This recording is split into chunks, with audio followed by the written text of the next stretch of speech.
আসসালামু আলাইকুম রহমতুল্লাহ বারকাতু।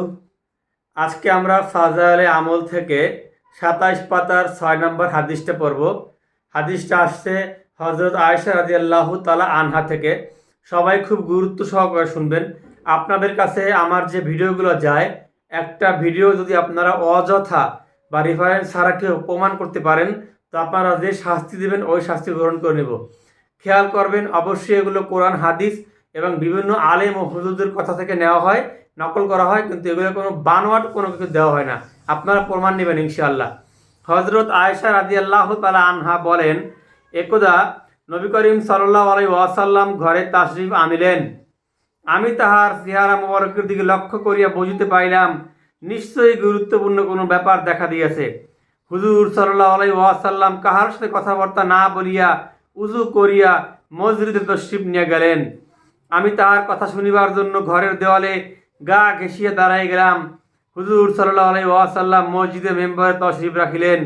অতঃপর আল্লাহর প্রশংসা বর্ণনা করিলেন, এরশাদ ফরমাইলেন, হে লোক সকল, আল্লাহ তাআলা বলেন, তোমরা সৎ কাজে আদেশ ও অসৎ কাজে নিষেধ করিতে থাকো, নতুবা এমন সময় আসিয়া পড়িবে যখন তোমরা দোয়া করিবে কিন্তু উহা কবুল করা হইবে না, তোমরা সওয়াল করিবে কিন্তু উহা পূরণ করা হইবে না, তোমরা শত্রুর বিরুদ্ধে আল্লাহর নিকট সাহায্য প্রার্থনা করিবে কিন্তু আমি তোমাদেরকে সাহায্য করিব না। হুজুর সাল্লাল্লাহু আলাইহি ওয়াসাল্লাম এই পবিত্র কথাগুলো বলিয়া মেম্বার থেকে নামিয়ে আসিলেন। এই বিষয়টির প্রতি যেন ওই সকল লোক বিশেষভাবে লক্ষ্য করেন যারা শত্রুর মোকাবেলা করার জন্য দিনী বিষয়সমূহে অবহেলা ও শীতলতার উপর জোর দিয়ে থাকেন। কেননা এই হাদিসে প্রমাণ রয়েছে, মুসলমানদের সাহায্য একমাত্র দিনের মজবুতির উপরই হয়ে থাকে। বিশিষ্ট বুজুর্গ সাহাবী হযরত আবু দারদা রাদিয়াল্লাহু তাআলা আনহু বলেন, তোমরা সৎ কাজে আদেশ ও অসৎ কাজে নিষেধ করিতে থাকো, নচেৎ তোমাদের উপর আল্লাহ তাআলা এমন জালেম বাদশা নিযুক্ত করিয়া দিবেন যে তোমাদের বড়দের সম্মান করিবে না।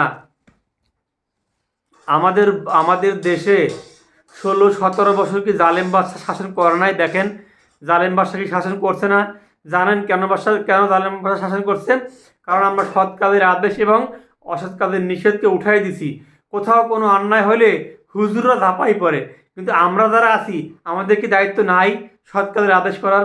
এই যে হাদি ভাইকে হত্যা করা হইলো, হাদি ভাইয়ের বিরুদ্ধে কারা? হাদি ভাইকে নিয়ে বাংলাদেশের প্রত্যেকটা মানুষকে নামছে মাঠে, বলেন। যদি নামতো তা কিন্তু বিচার না করে পারতো না। সব কি আলেমদেরই দায়ী?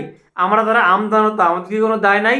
সুতরাং সৎ কাজের আদেশ না করলে, অসৎ কাজের নিষেধ না করলে ভাই, আমরা দোয়া করব কিন্তু দোয়া কবুল হবে না। আমরা আল্লাহর কাছে চাইবো কিন্তু আল্লাহ চাওয়া কবুল করবে না, বৃষ্টি আসবে না, আরও ক্ষতি হবে।